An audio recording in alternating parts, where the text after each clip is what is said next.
We're ranking all the position groups in the NFC West today on the Locked On NFL Scouting Podcast.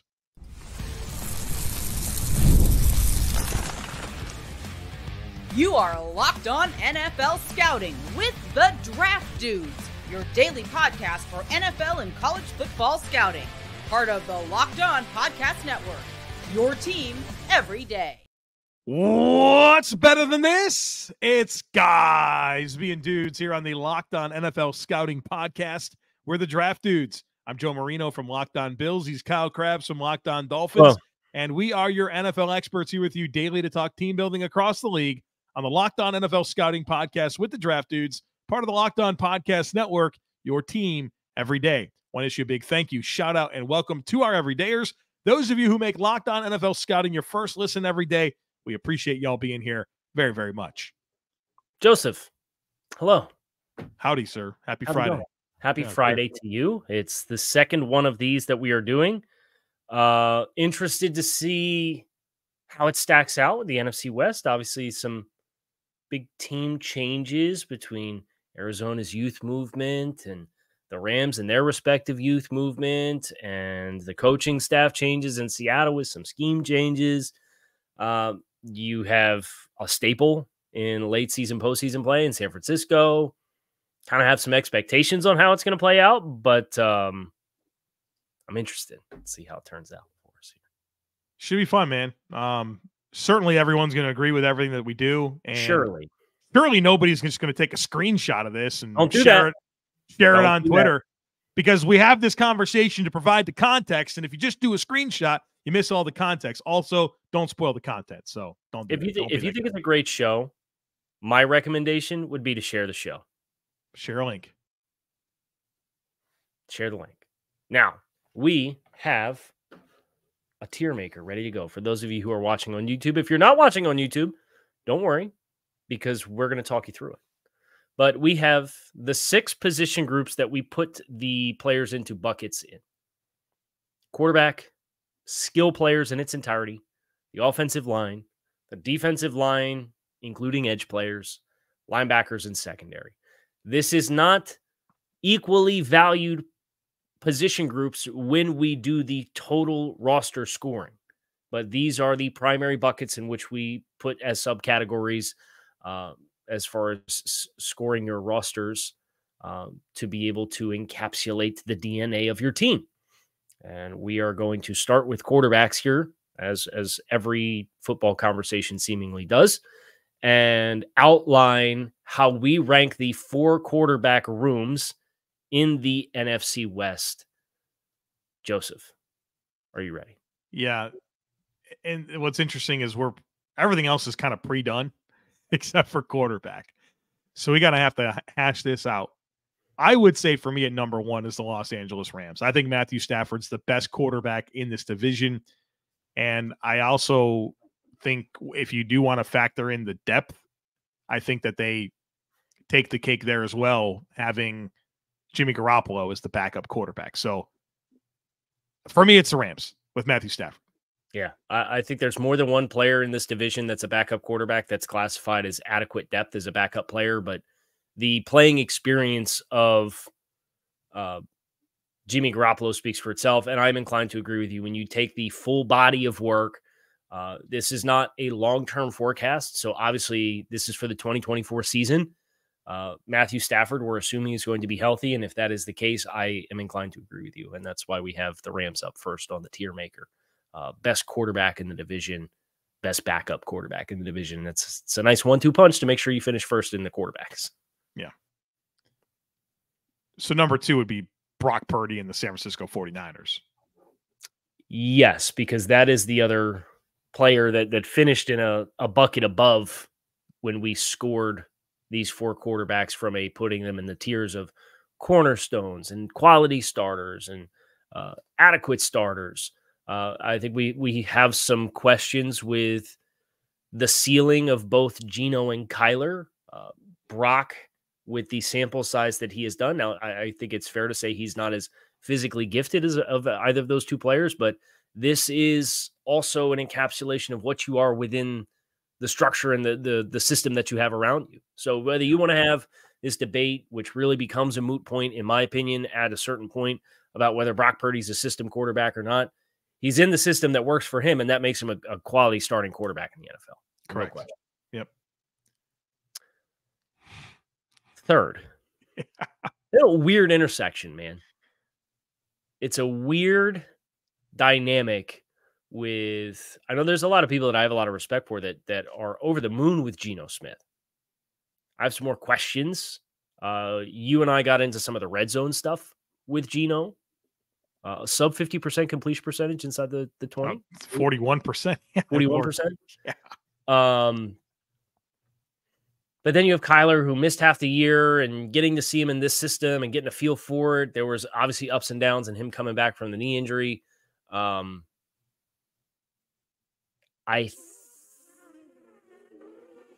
think. God, that sounded like a swarm of bees. Whatever noise you just, that was unbelievable. Put your tongue up against your top teeth. And bro, we're not doing this. We're not doing this right. This is as close to a coin toss as I can get. They're both in the same bucket. I know you feel a certain kind of way, so why don't you go? Yeah, I don't feel strongly, but I was trying to find a qualifier here as to who would be my number 3, and I asked myself, all right, who would you personally rather have to be your starting quarterback this year? Would you rather have Kyler Murray or would you rather have Geno Smith? I'd rather have Kyler Murray. For me, he's a number 3. And I think there's actually some ceiling there that exists with Kyler Murray that I think is not as lofty as you would get with Geno Smith. I think the athleticism of Kyler is the tiebreaker. I think as a pure passer, I'd rather have Geno Smith. But as a all-encompassing player at the position, I will get on board with Kyler Murray at 3. So that's how we stack quarterbacks. Skill players were of zero debate last week, right? This was, everybody came away talking about how we rank the skill players in the AFC North. So this ought to be fun this time around. But remember, we're scoring your 3 best wide receivers, your 2 tight ends, and your 2 running backs, all in one bucket. That's a lot of wiggle room for if you are the Cincinnati Bengals and you have 2 stud wide receivers. And that's it. And to quote Jim Mora Sr., diddly poo elsewhere, as far as established NFL players, you're not going to score well because it's only 2 players out of the 7 total players that we grade. Now, when we functionally grade your team for what your team does, it will have more weight and it will be more reflective of your identity as a team. But right now, if we're just putting them into all your skill players in one, it's a difference right now. It's very cut and dry with the NFC West. Right. Because San Francisco's got stud players all over the roster. So San Francisco is going to be first with the skill players. Yeah, no question. McCaffrey, Kittle, Aiyuk, Samuel. I mean, come on. That's probably going to be maybe the best in the league. So clearly the best in this division. 2 is where it's interesting, right? 2 and 3, because Arizona just has so much youth. Yeah. They do have a quality starter in James Conner. Trey McBride, you're really excited for what that looks like. The wide receiver room with the incompleteness of Michael Wilson and obviously Marvin Harrison Jr., who you're excited about, but we haven't seen him play yet in the NFL. So there's just from a scoring perspective, that hurts you. So spoiler alert, Arizona was going to be 4th here just because of the youth of that room. We have the Seahawks at 2. And I do think their room is more complete than the Rams. I think the 3rd wide receiver is better. The Rams have their own respective cornerstone player in DK Metcalf. The tight end position is an interesting kind of toss-up where Seattle turned their tight end room upside down behind Noah Fant, who I was very complimentary of when we did the Seahawks show on Thursday or on Wednesday, and said, kind of wish Noah Fant went somewhere else because I think like he could be an even better player than what he is in Seattle. And then the running backs are equally deep for those 2 teams. So Seattle at 2 is how we have it stacked. And then the Rams at 3. Yeah, and I think maybe there's some Rams fans that are going to be like, well, we have Puka Nacua and Cooper Kupp and Tyler Higbee and Colby Parkinson and Kyren Williams. I still think Seattle in totality has more. And look, you have a better coaching staff, and that's not reflected in here either. Correct. And that's when we do the total power rankings at the end, coaching staff's going to get graded as well.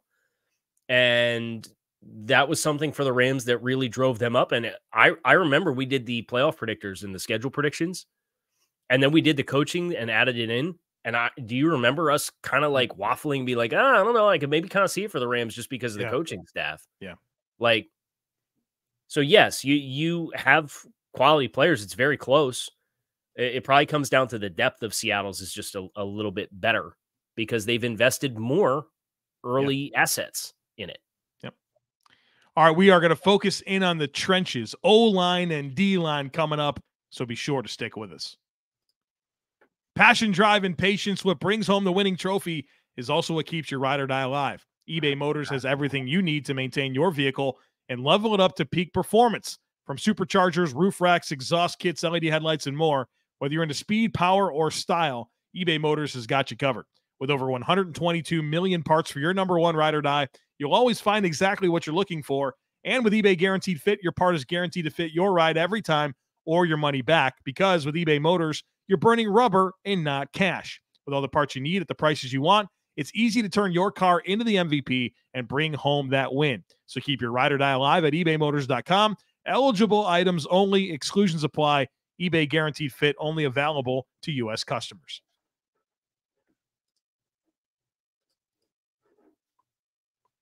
So we are back going to the offensive line in the NFC West. And I didn't do the thing that I said I was going to do. Let me filter it. There we go.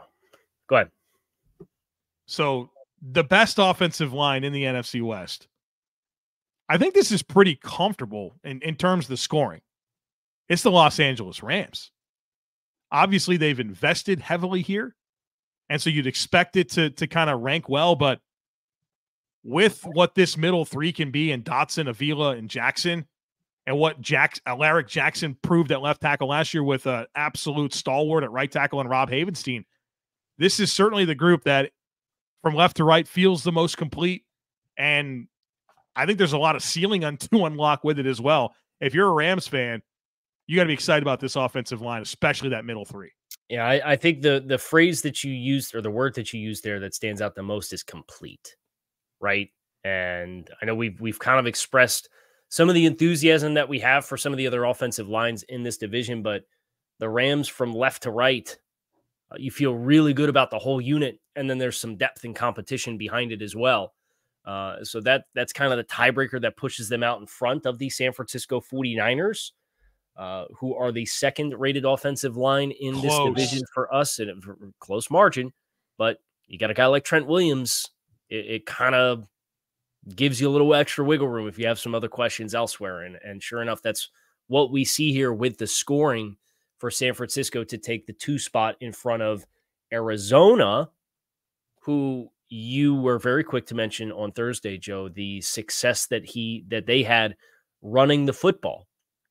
And that rushing offensive success was in large part because they had power and athleticism and a nice blend of it on the offensive line.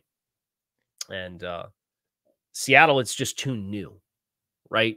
Where you've got Laken Tomlinson, who hasn't played particularly well for the New York Jets, but has played a lot of snaps.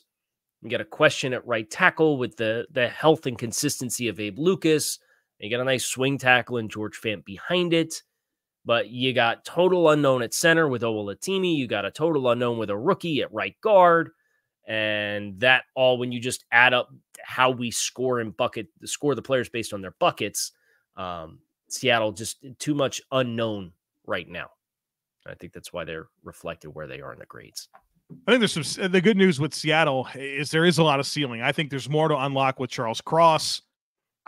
Double O at center could be awesome, right? He's got to play. We got to find out. Christian Haynes, we both love Christian Haynes coming out. That combo of athleticism and power is really exciting. And then if Abe Lucas can be healthy and play, like, he can be a baller. So this is a team that's last in this division in terms of offensive line rankings, but I think you can look at this and really understand where the ceiling comes from and can absolutely elevate itself throughout the course of the season as we get more of these questions answered. Defensive line? Yeesh. All right. The defensive line scoring, it's kind of a tale of two tiers within the tier of the NFC West. San Francisco checks in first here. And this is a testament to an elite player. I certainly think you look at the scoring elsewhere in the division from the defensive line perspective, and the departure of Aaron Donald with retirement kind of leaves one truly elite player on the defensive line in this division. Is that a fair statement? Not forgetting anybody? Nick Bosa? Well, if I'm not mistaken, the two franchise cornerstones that we have in this division for the defensive line are both on the same team, and that being San Francisco, Nick Bosa being one and Javon Hargrave being the other. Yeah, that'll put you in first place. Yeah. And then San Francisco, oh, by the way, you got Leonard Floyd that's come in to be the other pass rusher, the other like predominant pass rusher here. And they have some nice depth on that unit too. And they rotate guys, so they need the depth. But because they have a lot of guys that have put out good tape and played well in that system, it's reflected in the scoring how deep the group is, not just top heavy. Well, and number 2 is Seattle. And Seattle's not far behind San Francisco, which is pretty impressive considering we have two franchise cornerstones for San Francisco. Now, I will say Seattle and San Francisco are significantly ahead of where we have the other two teams in the division, which we're going to get to. But that was one of our big compliments in the Seattle show on Wednesday was there's a lot here with Uchenna Nwosu and Boye Mafe and Leonard Williams. And then that doesn't even get into Draymond Jones and Jerron Reed, and you have Byron Murphy as a first-round pick, and you're excited there, and Darrell Taylor as a sub-rusher. And Derek Hall's not even really factored into this equation because they're so deep. So a lot of depth in Seattle that's what elevates it. I mean, the 49ers got the top-end guys, but Seattle 1 through, what do we score? Is it 7 of these guys? 7 defensive linemen, yeah. 1 through 7, you probably like that in its entirety, except for 1 and 2 in what San Francisco has is just in another stratosphere. Yeah. So then we have the Rams at 3, and they can thank kind of the emergence of Kobie Turner last year, the steady development of this really intriguing developmental player in Michael Hoyt, and then Byron Young and the success that he had last year as a rookie, 50 pressures. Yeah. There's just so much youth on these two defensive lines that are at the bottom here in the NFC West, where who knows where the ceiling is for these groups, but we know the floor because of the unknown elements is the big question mark. So Arizona, we expressed the concerns about the interior of the defensive line yesterday. I think Kobie Turner and Bobby Brown is kind of a consistent nose, puts them at an edge out in front, and then who knows what you're going to get with Braden Fisk, right? And that's the same question that you have in Arizona with who knows what you're going to get with Darius Robinson. But Kobie Turner being the best player out of those two interiors, and then you look on the other side, and you actually have a pretty compelling 1-for-1 with the Rams with their edge group of Verse, who knows, rookie, Byron Young, emerged last year, Michael Hoyt, showed to be versatile. And then they have, O'Shawn Mathis is kind of, they have a couple guys that could be the fourth edge guy there. Nick Hampton, right? And then for Arizona, it's Ojulari showed some promise in limiting snaps last year, but it was limited snaps. Dennis Gardeck was productive, but I think in an ideal world, he's a little bit lower of a snap share guy. Zaven Collins converting from linebacker to playing on the edge. And then they have a couple of other guys that could be a compelling fourth guy on the edge, and Demikeji being the one that we have slotted as kind of next in line. It's all going to be about, between the Rams and Cardinals, which group's young guys emerge. Right? It's kind of what you went through there. But it's like, okay, Verse, Young, for LA versus Collins and Ojulari. Like which pair gets better on the interior? Braden Fiske and Kobie Turner versus Darius Robinson, and we'll see. Right. That's what it's going to come down to. I feel like the Rams are going to win that, but play it out and see. Play the games and play them all and see what happens. Play them all and see what happens. Linebackers, secondary, the back seven on the defense coming up here in just a moment, so be sure to stick with us. For more, today's podcast is brought to you by Yahoo Finance. For more than 25 years, Yahoo Finance has been the brand behind every great investor. Whether you're a seasoned investor or you're looking for extra guidance, Yahoo Finance gives you all the tools that you need and data in one place. They are the #1 finance destination, producing a holistic look at the financial news cycle, including breaking news, original editorial perspectives, analyst ratings, independent research, customizable charts, and so much more. Securely link your brokerage accounts for a unified view of your wealth, including 401k and other investments. A comprehensive perspective is what sets apart great investors. And it's how Yahoo Finance ensures you have the insight to look at your wealth in its entirety. With a community of over 90 million users each month, their real strength is helping you on your way to financial success. For a comprehensive news and analysis on finances, visit the brand behind every great investor, yahoofinance.com, the #1 financial destination, yahoofinance.com. That's yahoofinance.com. I just realized I didn't ask you how you're doing. I'm good, man. Well, your world's been rocked, turned upside down. One of your idioisms, is that? Oh, idioms? God, you're corny right now. You're so corny for this. It's been disproven. You're offensive line coach. If I was an NFL offensive line coach, I would agree. But I'm not. So some context. It's summertime is like clinic time for me. Watch a lot of football coaching clinics and stumbled upon one from 2003 from current Buffalo Bills offensive line coach Aaron Kromer. And we know Aaron's son, Brooke, and she's just done some really good football media stuff. So we've had a chance to meet Coach Kromer a couple times. Joe, I know you did an interview with him and stuff on YouTube talking about offensive line evaluation and all that. So I saw the one from Coach Kromer. I said, yeah, I'll sit down and I'll watch 90 minutes of Aaron Kromer going over pass protection from his time with the Raiders when they were coming off the Super Bowl appearance. And one of the first 20 minutes, he says, the hay is never in the barn. And it's on his slide. His overhead projector. His overhead projector sheet. Remember those, the vis-a-vis markers? You used to write on. Yeah, he had it up on there doing the clinic. The hay is never in the barn. And he said it, and I said, oh, no. Joe has to know. Aaron Kromer believes that the hay is never in the barn, because how many times on this show have we said the hay is in the barn? We were probably going to say the hay is in the barn when we finished ranking through the secondaries here today. We can't say it. No, not today. If I was preparing an offensive line to play in an NFL game, the hay would never be in the barn. However, for my purposes, the hay does fully get in the barn, and we do move on because there's only so much I can do. Yeah, that was fun. I got more to watch on that. I think I'm almost 45 minutes in. So we're about the same spot. I stopped last night. I said, yeah, I got to go to bed. Yeah, I go to sleep at like 9 o'clock. What'd you hit me with this at like 9:30? You sent it to me. I was watching it. I had just finished one from the current Pittsburgh Steelers offensive line coach talking about pass protection. It was a good one. So, value in pass protection. We're very, this is like the third straight year where I've kind of had like a different theme. Like year one, it was Shanahan offense because McDaniel got hired by Miami. And then this past year, it was Fangio defense because Fangio got hired. Well, now it's just offensive line focus this summer. All right. That's where we're at. So hand leverage and body control, right? It's not a good transition in the linebackers, but that's all right. Linebackers, not anything about that. This is easy, correct? The best linebacker room in the NFC West. It's pretty easy. Commanding lead. And not only it's the 49ers spoiler, right? It's the 49ers, Dre Greenlaw, Fred Warner.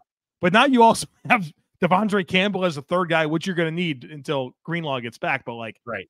I mean, Campbell might be the best linebacker on either of the other three teams.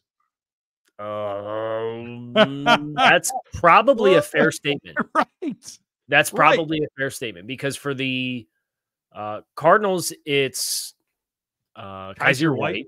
Yeah. For the Seahawks, it's Jerome Baker. And then for the Rams, Ernest Jones. It's Ernest Jones.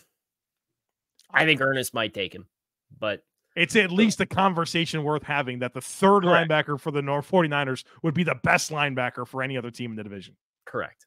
And full transparency, this is the leanest group that we grade, right? Just because this is the way that the league has gone. You usually have two linebackers out there, and you get a third guy as kind of your rotation in guy and your special teams core player. And that's kind of where our focus is at. So if you have the best LB5 in the West, nobody cares. We don't care. We just don't. So San Francisco with the only cornerstone in the division in Fred Warner, one of only two other quality starter grades that we grade out in Dre Greenlaw. They got both of those in the same room. And then, as you mentioned, Devondre Campbell. San Francisco is at 1. At 2, everything else is really close because there's a lot of youth inexperience and questions. I think it's impressive, actually. This is a testament to Ernest Jones that the Rams are 2, in spite of Christian Roseboom being the second linebacker in this room. That in itself is a minor miracle. Yeah, it kind of spoils what you have in Ernest Jones. Like we don't see a starting caliber player to pair with Ernest Jones. But and yet they're second in the division. They're second because we really like Ernest Jones. Beyond that, we have let me make sure I get it right because I'm flipping back and forth between two tabs. We have the Arizona Cardinals next. And this is a matter of kind of the buckets that the players that Arizona and Seattle, their linebackers go in, kind of parallels each other until the LB3, where we have adequate starters for both. And this is why we don't want you to just screenshot it, because let us talk through it. We have adequate starter grades for both Jerome Baker and Kaiser White. Those are the LB1s for those two respective rooms. The LB2s, we both have adequate depth or quality depth grades on Chris Barnes and Tyrell Dotson. The third linebacker in Seattle, regardless of who it is, if it's the mid-round rookie that they just took, or if it's Drake Thomas, we don't know, right? Like there's what volume of work do we have to go off of? Whereas Arizona, Mac Wilson, we have as a quality depth player, that's enough to just edge you out in front just a little bit. So that's how Arizona gets the LB3 spot. But the top two linebackers are identical as far as the grading for those two teams. And I know that you mentioned that we don't really go beyond the third linebacker for the scoring purposes, but if we did, Arizona would still pile on there with a guy like Marcus Bailey as one of their depth players. Yeah. So I think it checks out. It felt weird initially when we went through this, like, wow, Seattle third, the investments they made there. And then like, well, yeah, okay, this is how and why. I mean, just the LB3-4 situation of Drake Thomas and Tyrese Knight, we just don't have enough to give a value to. Now, that could change throughout the course of the season, and it very easily could. And if that's the case, then when we do the updates, have we decided how often we're doing the updates? Regularly. By the way, put the full screen back on for YouTube. Thank you. There we go. There you go. I'm glad I didn't have it up so I could do the latest plea about don't do screenshots and hear us and not even have one available. Right. Yeah. It's like, go ahead and screenshot us talking. Yeah. The secondary. All right. Secondary. I'll get back to the right tab here. We got about 10 million tabs here trying to work through this. Minor upset, Joe. Minor upset. Yes. Seattle Seahawks, your number one secondary through our scoring in this division. And what it comes down to is you got a lot of exciting things going on, especially, your top 10 pick in Devon Witherspoon and what he's turned into, what Riq Woolen has become as an outside corner, finding Julian Love. That's been a major impact there. And then I think you have a high floor in guys like Mike Jackson and Rayshon Jenkins. So good looking group here. I think this is kind of like we talked about with some of the offensive line stuff earlier.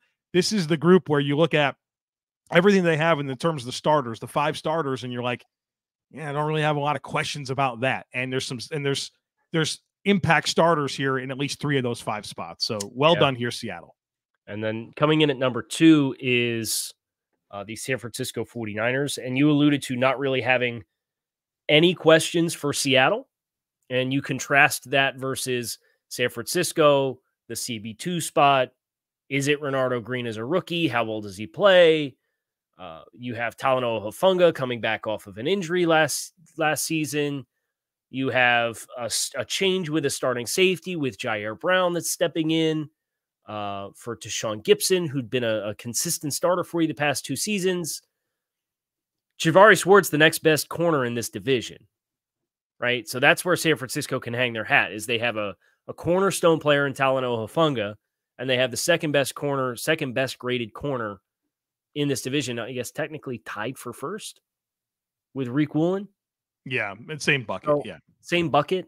So that's the arguments that San Francisco has, but the depth of what Seattle has is what allows them to kind of take the second spot. This next one's close, Kyle.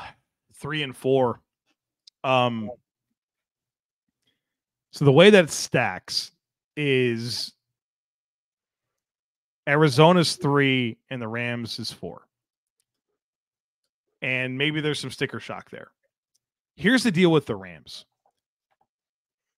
You've got a lot of new here, but you have a lot of players that I think there's fair to have some questions about. Tre'Davious White.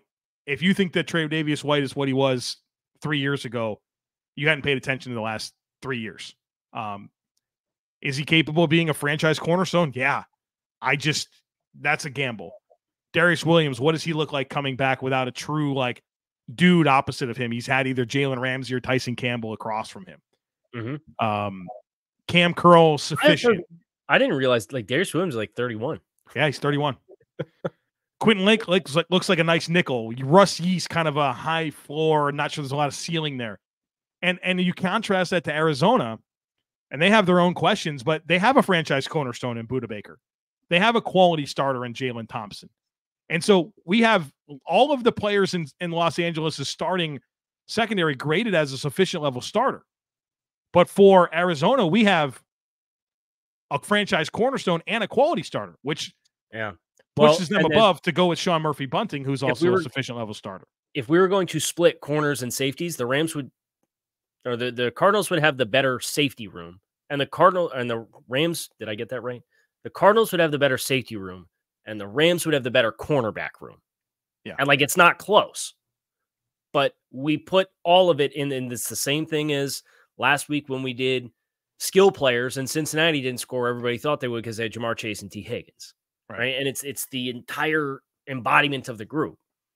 Where, as you mentioned, Arizona, Budda Baker and Jalen Thompson that's a cornerstone and a quality starter versus 2 adequate level starters with what we have right now with what we know about the Rams.